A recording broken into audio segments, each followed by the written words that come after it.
so severe.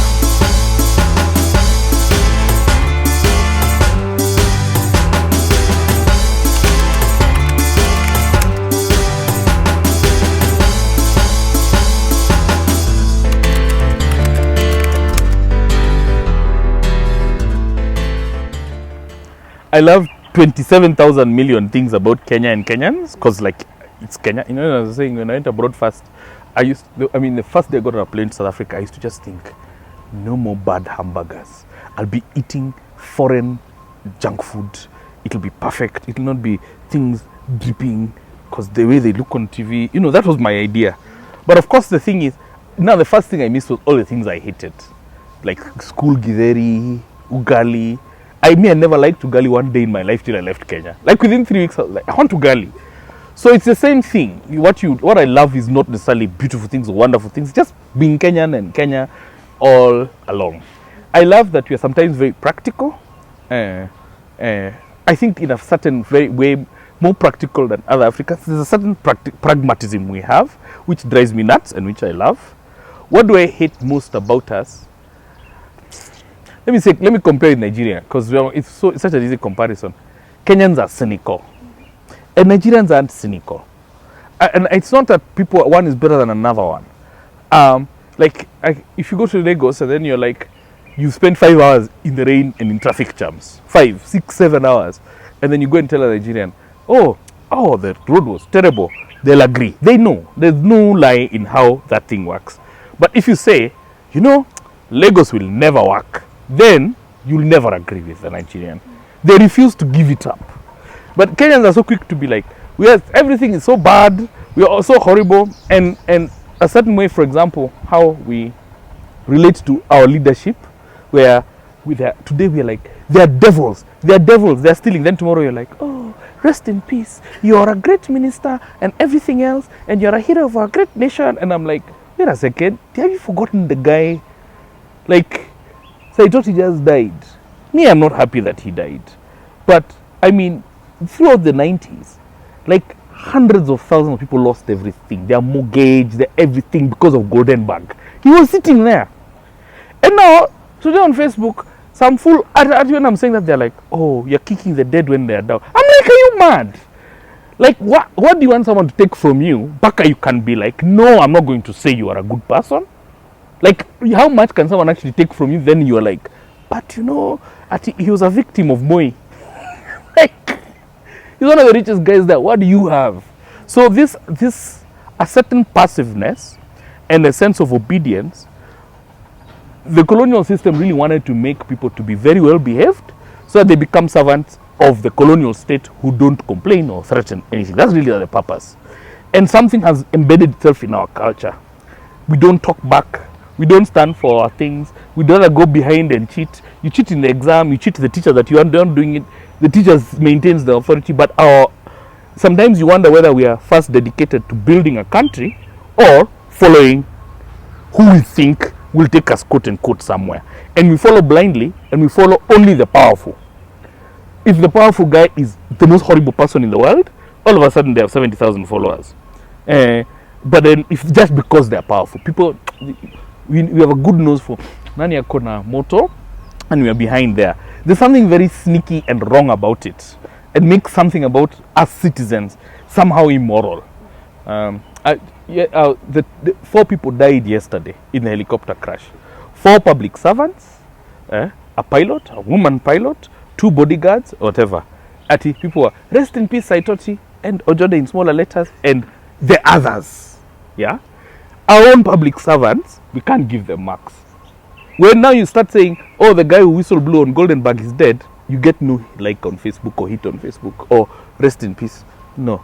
But the Saitoti things, they're just like, no. We waste more mileage on Hurumiaring Saitoti, who never gave us 10 seconds of his time to give a shit about us. Yeah?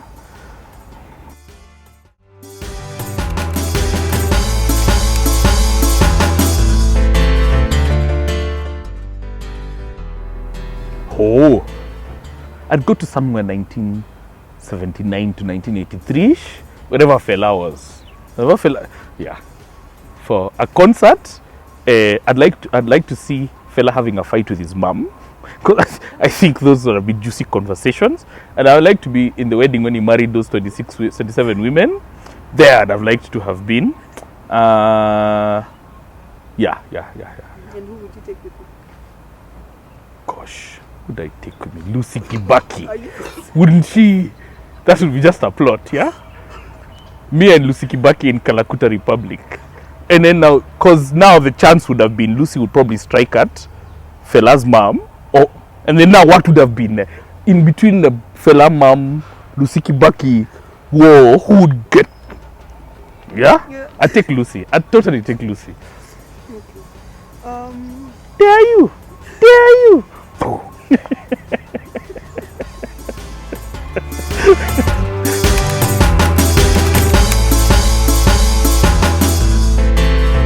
I think we didn't move from the print to the online media because we started from zero, we went to online media in the sense that these are more a crisis of policy. I think the generation, the IMF generation, my generation, the collapse of the entire economic system in all these countries when IMF conditionalities came, books just became a luxury. Textbooks became the boom because when your parent has worked 30 years and then all their money is worth nothing, and when you're in campus trying to sell your body or hustle to CD, it becomes critical for you to pass exams. And of course, since then, Africans have become masters at passing exams. And of course, we lost a lot. And same thing, the syllabi, it became cramming, not anything else. So something happened. So it's about rebuilding that. The first thing is, we live in a country here called Kenya, where to this day, books can't be cheap, because we pay an enormous amount of tax for printed paper, which is important. And then we can't even, like me as a publisher, I can't support my local printers because I have to print in India because the government will not make incentives for us to print cheaply. And books are as important as food to grow a nation. So ask who is the Ministry of Education is benefiting from this, because no one in publishing is benefiting. The reading public is not benefiting. So I think that's important. The second thing is books will always be there and reading will always be there in new forms. So the digital form is just as exciting. If you go to wattpad.com, there are 5 million users who are all under 20 and they're creating books and they're selling to them each other and they don't even care or no. And it's books for the mobile phone. And if you see the kind of boom in reading. So I think because books became cumbersome, heavy, expensive, difficult to distribute, the ability for you to transport your text to any country, you're starting to see new kinds of writing. So I'm a blogger, I'm in Kenya, I'm interested in getting all kinds of Nigerians in my blog. You can. And the same thing will apply for the different forms and the digital book and so on and so forth. So I'm really positive. So the other thing is, I think young people have a nose for bullshit. When I was young, I was told, you have to read such and such African writers because they are good. Then now, the publishing houses are publishing just a lot of boring stuff. Me, I used to read that woman called Barbara Kimenye, the Moses series. And you're hearing about these Form 2 kids who are trying to sneak out of school. Yeah? Me, I'm like, that's my life. I recognize it. We don't see ourselves in a lot of the stuff that's written about us. And it sounds very instructive, like you're being told, where you become a good, being lectured. It's like you don't have intelligence of your own. So much of what is, especially young adult writing, is very dogma driven. At the end of this, you shall learn the lesson that I know for you.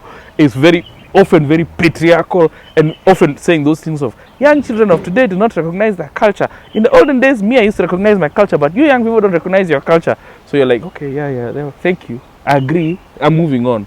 So I think it's about how work starts to be more dynamic to now. Not that these other things are not important, but even put history in context for now. And you're seeing many writers do it. Amanda Adichie has been doing it, half of Yellow Sun and others. So when that happens, you get a readership.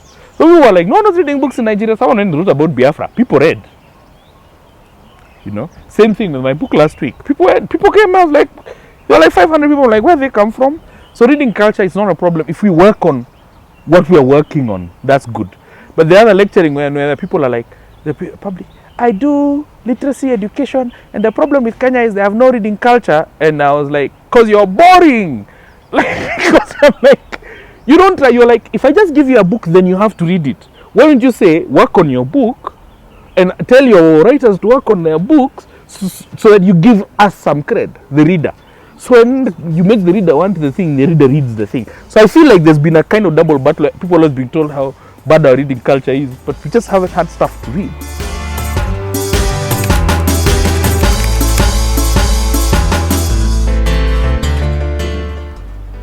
Now there was a time, God, I was like in Form 2, and we went swimming, and there were these chicks from this very posh school who were swimming there with us.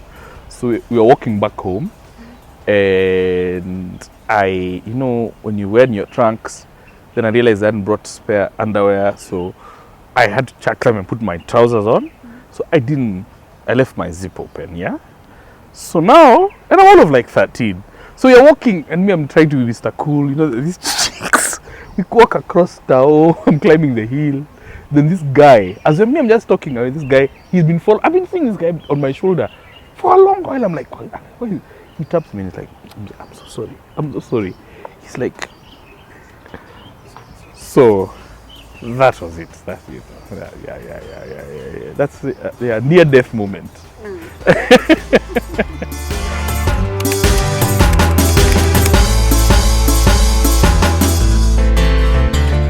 I'm rereading for like the 37th time a novel which I keep calling the greatest novel ever written by an African, called Such Sweet Country by Kojo Leng, which is out of print for a long time, and many of us fought for it, and now it's come back. It's been published by McSweeney's in the US, and by a publisher by Africa. It's become one of only 10 Africa Writers Series classics.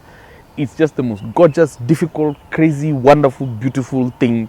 I've never seen language like it. It's not like anything else, and it should be reported immediately to God or whoever gives all those awards, and they should go and give him a Nobel right now. He's there in Ghana. He's still in Malam Junction. They needs to be given a Nobel in literature now. That's my. His name is Kojo Leng. This is Binyavanga Wainaina, and you're watching KWELI. And KWELI is excellent. And KWELI is very cool. And KWELI didn't tell me to plug yourself right now, but KWELI is cool. That's cool. No, they didn't make me say that.